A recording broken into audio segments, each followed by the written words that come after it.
Married to my wife for a year, but I'm still a virgin. Dead bedrooms of Reddit. I'm 22 and have been married to my wife who is 26 for a year, and I'm still a virgin. What do I do here? I was told that I should post this here, so here it is. Me wife and I got married in February of last year, 2021. We had a small ceremony due to COVID restrictions, and our honeymoon was cancelled due to the same issues. We'd been dating for 4 years prior to getting married, and in that time we haven't had sex or anything close to it.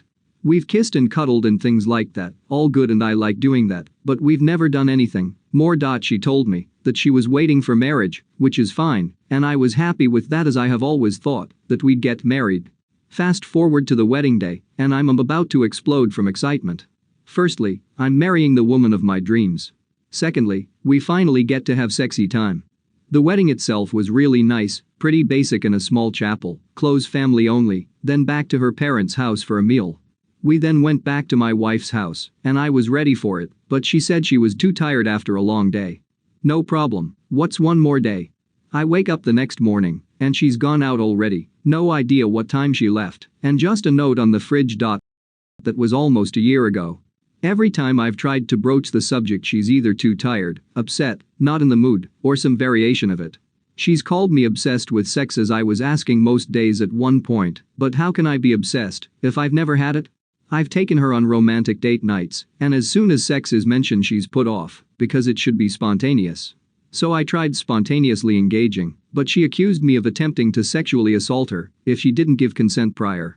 I'm so confused. I've grown closer with one of her friends over the last few years. I'm also good friends with her younger brother, and I was out for a coffee with her during the week and she asked how the bedroom life was going, something she talks about with reference to herself, but I often deflect when she asks about my experiences. When I confessed that we had never done anything, she was really shocked. I thought who wouldn't be shocked about a married couple, where they're both still virgins, but no, she was shocked because her friend, my wife, was incredibly promiscuous before she met me, and has done all sorts of things with all kinds of different people. She estimates at least 14 lovers that she knows about. This has left me even more confused. Am I just undesirable? Why did she marry me if I'm not attractive? I waited 4 years to get married and have sex with the woman that I love, and now I'm still waiting. Any advice would be greatly appreciated. The update. Where the hell do I start? I sat down with my wife on Sunday. She spent the day at her parents' house on Saturday, which I realize now that I'm writing this, the ramifications of that. At first she was totally unreceptive. I asked that she just listen and to let me talk, then to take a few moments to consider her response. She agreed. I talked to her calmly as I was able to. I told her that I was concerned, that I wanted to love my wife in every way possible, that I married her because I loved all of her, and that I wanted to know what was going on with her. I told her that I knew she had been sexually active in the past, and I wanted to know why they were able to be with her wholly but I wasn't. This is incredibly simplified as I talked for almost an hour, and she listened without interrupting. As I talked she started crying. She didn't sob or break down, she was quiet, and tears rolled down her cheeks, and that, honestly, made something inside me break, and I began crying too. I don't cry. I haven't cried since I scuffed my knee when I was 7, exaggeration, but you get the idea. After I finished talking we sat and looked at each other for some time. I could see she was thinking. She just silently shook her head. At that point things nearly fell apart as I asked if she wanted me to contact a solicitor on Monday to begin divorce proceedings. She fully broke down then. She cried so hard, sobbing, that she ended up as a ball on the floor. This shocked me. I've never seen her like that. I don't remember doing it, but I ended up on the floor cuddling her whilst she cried. And then the dam broke. She started talking. And I really don't know what to say other than repeat what she said to me. I've got her permission to type this all out, but I have to keep it vague for reasons that will become obvious. I'll say now that if you're sensitive or are triggered by sexual assault, you should click away now. So her dad, from here on I'll call him Dave, isn't her real dad. Dave came into her life when she was 7, her bio dad exiting when she was just 5. I never knew this. I just knew him as her dad. Dave was the perfect dad for years, by her memory. He took her out for ice cream, looked after her when she was sick, spent money on her, bought her nice things, etc. You know, dad stuff. When she was 13 or 14 he began to touch her. His excuse, apparently, was that she was a developing young woman and she was a temptation for all men, so who better than someone that loves her? As you can guess, this developed to him coming to her bed late at night. When she was in her later teen years, 16 to 17 she thinks, he would take her out and allow his friends to have fun with her. One of these friends went around bragging about it, and word got out and my wife got tarnished with a few nasty monikers that I'll let you imagine. Her friend, the one I had coffee with, heard about it and other conquests through the grapevine. She knew my wife at the time, but they weren't really friends until college, where she tried to ask my wife about it, but my wife shrugged it off. I asked how the friend knew, as it confused me somewhat. When she was about to head off to university, Dave bought a house around the corner from his for her to live in. This is the house we have been living in for the past few years. He would make regular visits to her here and keep financial control over her bank account and the fact that he owned the house. Dave wasn't happy when my wife met me and insisted that she not sleep with me. Me being a virgin made that sell easier, I guess. He threatened to expose her and to kick her out of the house and cut her off. This continued until our engagement. I actually asked that man for his daughter's hand and married, and he acted thrilled. He even gave me an expensive bottle of whiskey to celebrate. Dave promised my wife that he would end the arrangement when we got married and even give her a parting gift by transferring the house into her name and giving her a cash present. Safe to say that didn't happen. He decided that she was too good for me. On our wedding day, he demanded a blowjob off her and told her to come over the following day, which is where she was. He told her, whilst he was raping her, that he wouldn't tolerate another man using her body and that I wasn't allowed inside her. After he was done with her, she left and cried all day and even thought about ending herself. When I heard that, I very nearly lost it. I'm not a small guy, 6'3" and well built, and I was ready to go around and rip this thing apart. My wife stopped me and continued. Her swimming, although some think she was using it as a cover, was legit. She swims daily, and it's her way of coping. The regular visit to her parents' house are for him. There was more. So much more. My heart hurts. Hell, my very soul hurts. I didn't sleep of all last night. And I have this burning anger and hatred deep down. I still love her, but my soul feels like it's been torn apart. As soon as she got it all out, I contacted the police, who came to the house and took her statement, all of the stuff she said to me, and more that I either don't remember or she left out to spare me. She gave names, dates, showed phone records and written evidence from emails, and a secure messenger that Dave insisted she used to chat with him. Everything. He and his wife, my wife's mother, were arrested immediately. I've arranged for her to go to therapy. The first session is this week. That's the update. It's horrible. It's a mess. I'm a mess. My wife is a mess. I'm going to be here for her. I'm going to try and set things right and do whatever I can. We're getting the fuck out of this house as soon as we can. I'm looking for rentals at the moment. I have almost enough saved to put a down payment on a new house, but we'll cross that bridge when we're ready. Thanks for being here. Thanks for letting me rant. And thanks for your support. Our bedroom wasn't just dead, it was murdered. When things started out, we had sex constantly.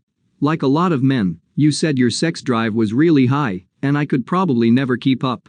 But the reality is your sex drive was probably average, and mine was much higher. I've been the high libido in every other relationship I've had since. I was open and flexible when you started having performance-related ed, and we focused almost exclusively on your satisfaction for nearly half a year. I don't think I had a single orgasm that entire time, but we had fun. We tried things you've only dreamed about, toys and anal and everything else. We mainly relied on just 2 or 3 positions, but they really worked for both of us. I'd loved giving oral sex, and you loved touching me. You wrote me poetry and I made art for you. Sex was fun. And then something happened. First came the move. But it probably could have been any major life stress. You stopped doing your part, you weren't keeping the apartment clean with me, you got snippy when I asked for a ride from the airport, and you told me I should just take the train.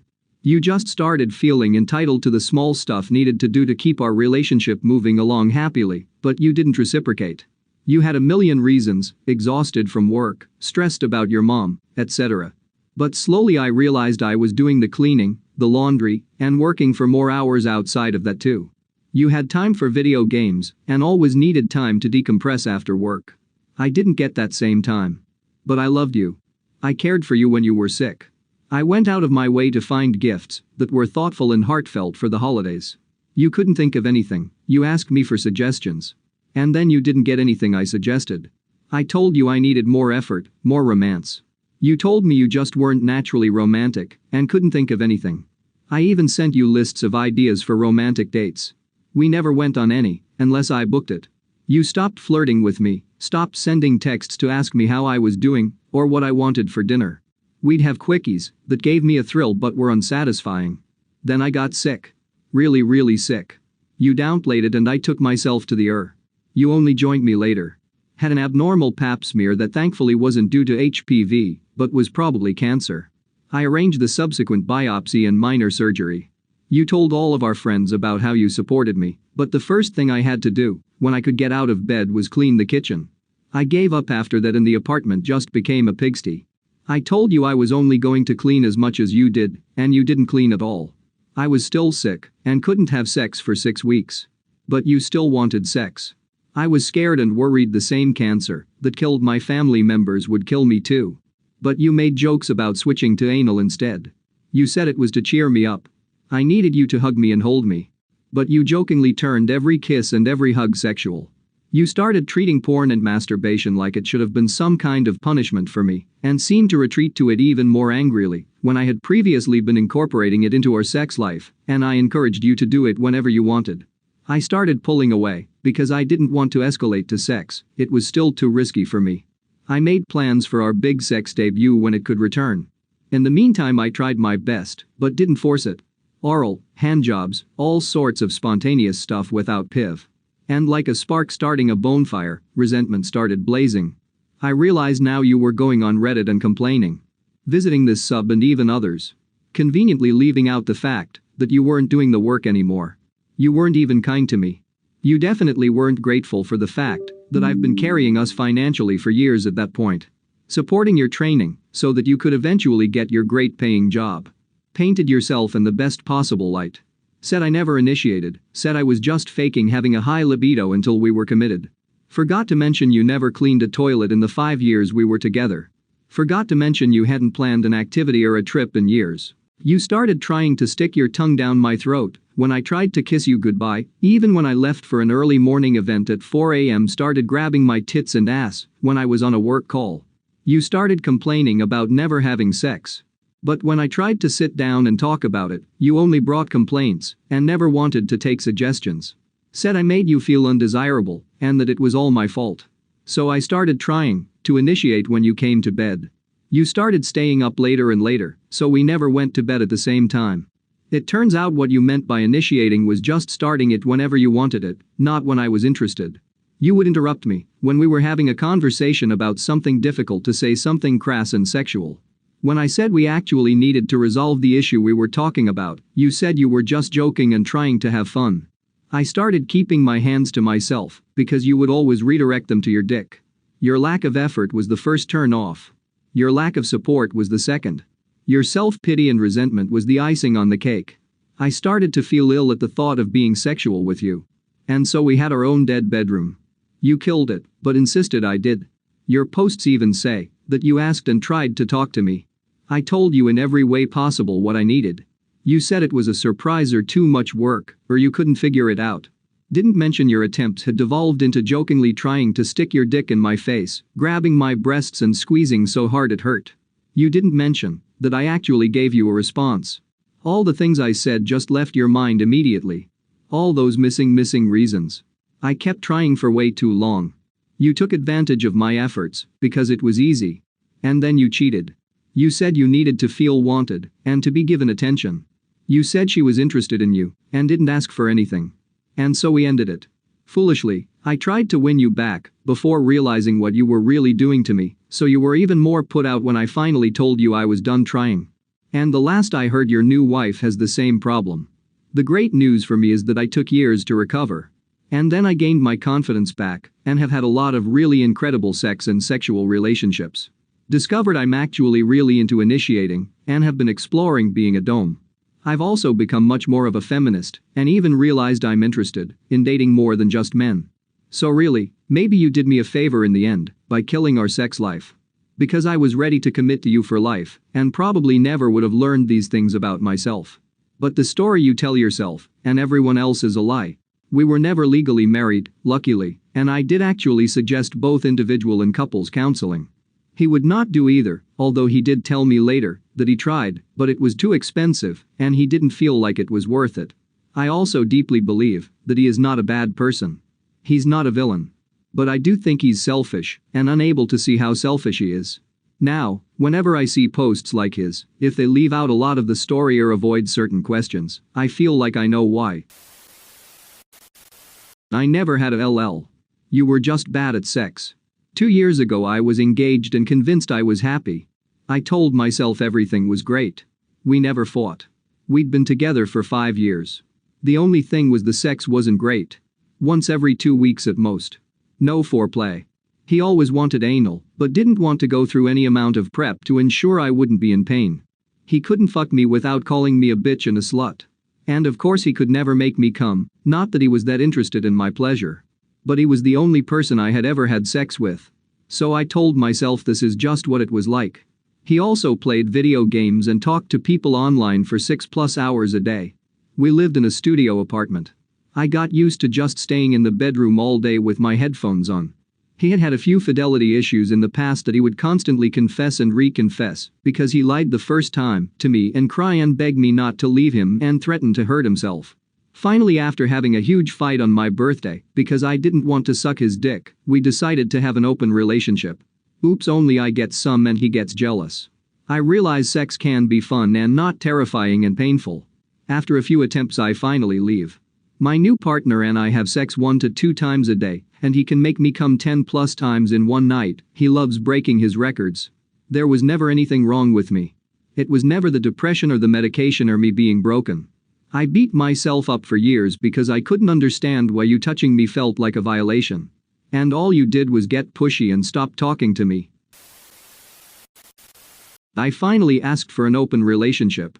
I'm 26, have been in a dead bedroom with my girlfriend who's 25 for about 4 years now. The decline started when we moved in together around 2016, and as much as it hurts to say, I think that having me readily available made intimacy less interesting to her. All I get are excuses now. She's tired, or she has a headache. It's too cold, or it's too hot. If I'm spontaneous, it's my fault for foregoing foreplay. If I try to get her in the mood, I'm taking too long. Anything you can possibly think of, I've heard. I've tried pretty much everything I can think of. I work in healthcare, so when the pandemic started, I gained about 20 pounds of weight because of the stress. I thought that maybe she was less attracted to me because of that, so I've lost all of that weight and more. I've become more muscular than I was before, and I can definitely say that I'm in the best shape of my life. Still, it hasn't worked. I've tried so many things to get her in the mood. I've taken her on romantic getaways, booked candlelit dinners. I try to shower with her, I bring her breakfast in bed. She's so goddamn beautiful. I can play with her body for hours without getting bored. None of the foreplay that used to make our sex life interesting even has an effect anymore. Anything that she's mentioned, being into or even curious about, I've tried with her to no avail. I've tried to engage in my fetishes with her, but she's not willing to even try. I'm honestly just sick of getting rejected at this point. I've honestly accepted that there's nothing I can do to solve this on my end, and that something has to change for her to add some spice to our sex life. The sex that we do have is boring and mechanical. There's nothing exciting about being with a dead fish who just lays there and takes it. I thought that maybe the actual act hurts for her, so I tried using as much lube as needed and only starting PIV intercourse after getting her in the mood first. Nothing works. The strange thing is that recently she's become less physically affectionate even outside of the bedroom. Nothing has changed in recent memory. I've heard people say in other posts that the LL partner might be tired from chores and errands if they stay home. She's unemployed, and yet I still do most of the chores despite working over 70 hours per week. The most she does is order groceries delivered with my card, so I don't think that's the reason either. I'm so fucking horny at this point that I'm losing my mind. I have to masturbate 2 or 3 times a day and she will actually get annoyed at me if she catches me masturbating. There is no winning anymore, so I gave up. I asked her for an open relationship this morning. Our relationship is pretty good outside of the bedroom. Her reaction? She started crying and went to stay with her sister. What do I even do? Update. I ended it.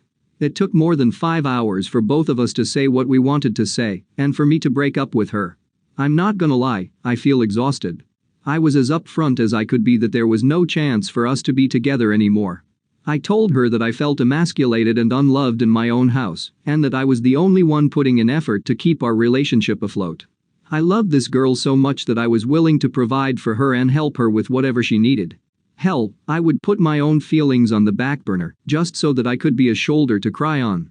I asked her what happened to us, and that if she wanted to tell me anything, she could at least get a chance to explain herself. Our sex life was incredible, at least until we moved in together. Whenever we got a chance, pretty much, sometimes multiple times a day. I wanted to know if anything had happened to her that made intimacy less enjoyable on her end. This fucked me up pretty bad. The long and short of it. She thought she didn't have to put in effort anymore. Moving in together cemented our relationship to her, so she just stopped really trying. Maybe she's depressed, or maybe she's just lazy. I've encouraged her to get a job so many damn times to no effect. I've tried to get her a therapist or take us to couples counseling, she doesn't bite. I guess she just feels like coasting was good enough. She said she never cheated on me though, which is a silver lining to this shit. There were a lot of tears, unsurprisingly. She begged for another chance, she said she would finally go to therapy, she promised she would get a job, she promised she would stop running to her family anytime we had even a minor disagreement, she swore that she would pick up the slack around the house. This girl tried to proposition me right then, after months and months where she didn't initiate. I'm not gonna lie, I was disgusted. I saw a side to her that I've never seen before, and I couldn't believe that I put up with this shit for so long. Maybe I was just willfully blind, but she always did the bare minimum just to get by. Even when I was busting my ass through college, working 2 part-time jobs and taking classes, she would barely even try to help me. With anything. I don't want a relationship where none of it is genuine, and all the effort from her side is completely forced. I got a lot of messages telling me to pull my head out of my ass and end it. So that's what I did. I make a 6-figure income, I work out, I look great, I own my house and cars, and I get my shit done. What the fuck am I doing with someone who brings nothing to the table? I don't think an open relationship would have worked out for either of us. She's pretty introverted and isn't a type of person for casual hookups, and I can't see myself in any kind of relationship without the emotional connection. Moving on is the best choice. She's coming over tomorrow with some friends to move all her things out. Her family is blowing up my phone with a lot of vitriolic shit, which I'm choosing to ignore. I feel goddamn liberated, but there's a giant hole in my chest that I don't know what to do with. I somehow didn't cry during that whole conversation, so maybe I'll invite as many friends as I can to my place, watch some sappy movies, and sob as much as I want. I could use the company. Scheduled some appointments with my therapist to help process, but overall, I feel really good. After tomorrow, I'll be a free man. Do not marry into a dead bedroom, just don't. Hi all, I'm 31 and was with my ex who is 33 for 5 years. We were engaged and about to be married, and everyone in my life was supportive of the relationship because he was a kind and good man. What nobody knew was that we were in a dead bedroom for years. My ex was the LL, or as I more accurately believe LL for me. Sex started dwindling pretty rapidly into the relationship in the last 3 years of our relationship. I could count the times we had sex on one hand. I stayed because he was caring to me in every other way, he was loyal, he was great with my parents, and I was approaching an age when I really wanted to settle down and have a family, also what he wanted, but I was also increasingly hurt, ashamed, and confused. I am physically very healthy, eat well, work out daily, and generally an empathetic and well-rounded person, and never had issues with boyfriends desiring me in the past. Yet, the one man I loved the most, who I wanted to spend my life with and who told me he wanted to spend his life with me, did not want to touch me. When I first started asking about it, it was always one excuse or the other, and eventually it just became too embarrassing to bring up. I didn't resent him for it or make him feel bad about it, and tried to best partner I could be regardless. To the contrary, I actually internalized the problems. Maybe something was wrong with me. I bought new clothes, started to pay more attention to style and makeup. It didn't work. I eventually took serious initiative to fix our DB. At my pressing, he finally agreed to do couples sex therapy together, where our incredible therapist gave us weekly things to do meant to reinstigate desire in the relationship. That too didn't work. None of it worked. In the last 2 years, the emotional anguish I felt was genuinely destroying me, and I was crying myself to sleep more often than not. My self-esteem was shot. And yet I still wasn't sure if I should leave. He insisted that he loved me and wanted us to be married, and when I asked him how things would change after marriage, he said, "I don't know, maybe one day I will get drunk and feel a spark." Yes, ladies and gentlemen, my fiancé needed to get shit-faced to want to have sex with me. Exactly what a soon-to-be bride wants to hear. It was then that I stumbled upon this sub. I honestly might have gotten married had I not, because I was filled with guilt about the thought of leaving a good man, and because I was still delusional something might magically change. But I remember seeing so clearly, post after post, saying do not marry into a dead bedroom. Do not bring kids into a dead bedroom. And, reading the comments everyone wrote for months, I realized I have been warned, and that if I didn't act on it, and then was writing these comments myself 10 years from now in a dead bedroom marriage that was much harder to leave because kids, mortgage etc. were involved, I wouldn't be able to forgive myself.